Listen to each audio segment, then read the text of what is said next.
Hello अस्सलाम वालेकुम तव्हांजो पंहिंजो बामसन राबड़ो। अॼु बि जेको आहे आउं सिंधी में ॻाल्हाईंदुसि। अॼु जो जेको टॉपिक आहे उहो आहे स्टार्स जे बारे में। स्टार्स उहे ई जेके राति जो तारा चमकंदा आहिनि उन जे बारे में ॻाल्हाइणो आहे। त तव्हां हीउ स्पेशली जेको आहे सिंधी जनरेशन जे लाइ त उन्हनि खे मालूमात ॾियणु त अॼु जी का करंट न्यूज़ आहे उहा इहा आहे त हिकिड़ो बेटलजियस जेको आहे हिकिड़ो स्टार आहे। बेसिकली उहो इलाही परे आहे, माना हूअं असांजी दुनिया खां काफ़ी क़रीब आहे, पर ओसी ताईं पहुचणु असांजी का बि जेका फ्लाई मशीन नामुमकिन आहे। सो चवण जो मक़सदु इहो आहे त उहो ब्राइटेस्ट हिकिड़ो स्टार आहे जेको त तव्हां हमेशह राति जे टाइम ते जॾहिं ॿाहिरि सुम्हंदा हूंदव टेरिस या फैन में त तव्हांखे ॾिसण में ईंदो हूंदो। त इहो हर ॿार खे इन स्टार जे बारे में ख़बर हूंदी तक़रीबन, पर उनखे नाले नेम वाइज़ ख़बर कान हूंदी। त इहो मूंखे तव्हांखे हिकिड़ी न्यूज़ शेयर करणी हुई त उहो स्टार जी जेका अॼु जी साइंसदाननि जी रिपोर्ट जे मुताबिक़ उहो स्टार केॾीमहिल ब्लास्ट थी सघे थो, धमाके सां उॾामी सघे थो, माना तबाह थी सघे थो। त उन वजह छा आहे तबाह थियण जी? त वजह ब्लैक होल त हिकिड़ो टॉपिक अलॻि आहे, पर आउं उहो बाद में ॿुधाईंदुसि।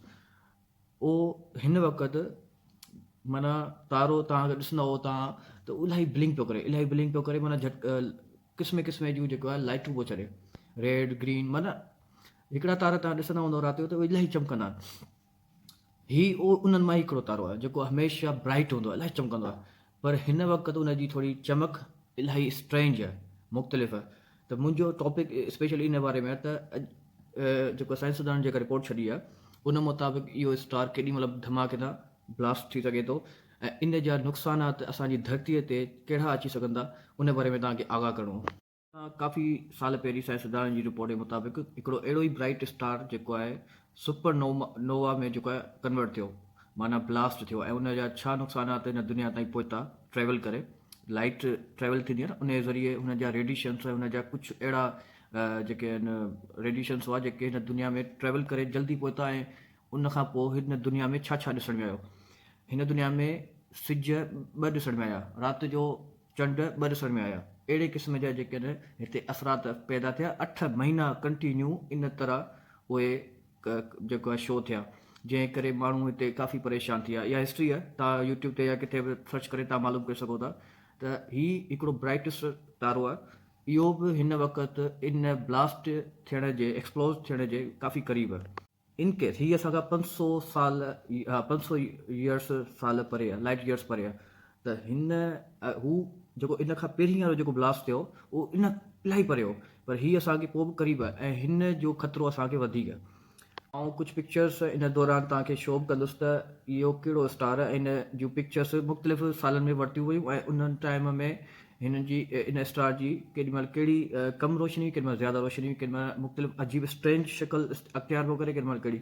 त इन जे हिन साइंसदाननि जी जेका मशीनरी इंस्ट्रूमेंट जे ज़रिए हिननि मालूम करे वरितो त इन स्टार खे थियो छा आहे।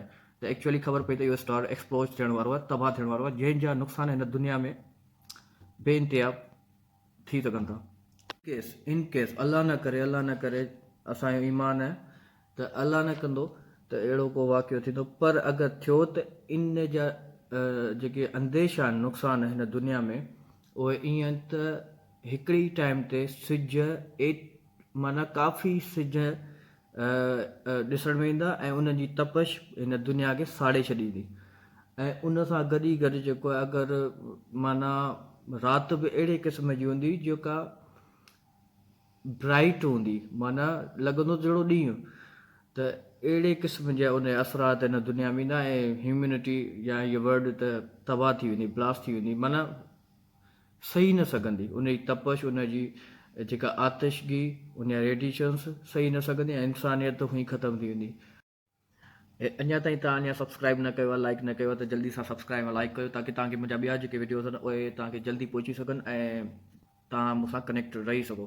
त मूंसां कनेक्ट रहो ऐं मज़ीद आउं इन बारे में जेको आहे तव्हांखे अपडेट कंदो रहंदुसि ऐं मुख़्तलिफ़ वीडियोज़ छॾींदो रहंदुसि। तव्हांखे गॾी गॾु इहो ॿुधाईंदो हलां त अगरि ही एक्सप्लोज थिए थो, तबाह थिए थो इहो स्टार, त इनखे तबाह थींदे ऐं इन जा नुक़सान हिन दुनिया ताईं पहुचंदे तक़रीबन 1000 साल लॻंदा। त तव्हां फ़िलहालु त इंजॉय करियो ऐं टेंशन न वठो, ऐं छो त हीअ स्टार इलाही परे आहे पाण खां, तक़रीबन 500 लाइट ईयर्स परे आहे। त तव्हां टेंशन न वठो ऐं रिलैक्स फील करियो ऐं जेको आहे पंहिंजी आख़िरत जी तयारी करियो ऐं आराम सां रिलैक्स, टेंशन न वठो। त पर हीअ स्टार ज़ाहिर हिकु ईअं इन तरह काफ़ी स्टार्स पंहिंजे पंहिंजे लाइफ पूरी कंदा आहिनि त पोइ तबाह थींदा आहिनि, पर ही क़रीब स्टार्स आहिनि, पर पोइ बि हिननि जो नुक़सानु हिते दुनिया ताईं पहुचंदे पहुचंदे 1000 साल लॻंदा। सो डोंट वरी। ऐं जल्दी सां मुंहिंजो चैनल खे जेको आहे सब्सक्राइब कयो, लाइक करियो ऐं बेल आइकन खे लाज़मी दॿाइजो ताकी तव्हां सां कॾहिं हर मुंहिंजो वीडियो तव्हां ते टाइम टू टाइम पहुचे। अल्लाह हाफ़िज़।